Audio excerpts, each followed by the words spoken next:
Gas আমি এখন আছি হচ্ছে বাংলাদেশের সবচেয়ে বড় সবজির বাজারে, যেখানে হচ্ছে বাংলাদেশের 64টা জেলার সবজি কিন্তু এই জায়গায় আসে। আর এখানে কিন্তু সব পাইকারি বিক্রি করে, আর এখানে কিন্তু কম পাওয়া যায়। তবে এখন কিন্তু রমজান মাস চলে, পৃথিবীর বিভিন্ন দেশে রমজান আসের পণ্যের দাম কিন্তু কমে, আর আমাদের দেশে কিন্তু পণ্যের দাম বাড়ে।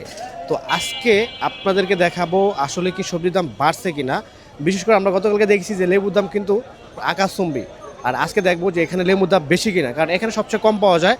আর ঢাকা শহরে যত অলিগলি আছে এবং হচ্ছে ছোট বাজার আছে, সেখানে যত সবজি দেখেন সবগুলো সবজি কিন্তু এখান থেকেই যায়। সো আজকে আমরা দেখাবো যে আসলে কি দাম বেশি কিনা বা কম কিনা। সো আমাদের সাথে থাকেন। কাকা আসসালামু আলাইকুম। কাকা, লেবু কত করে কাকা?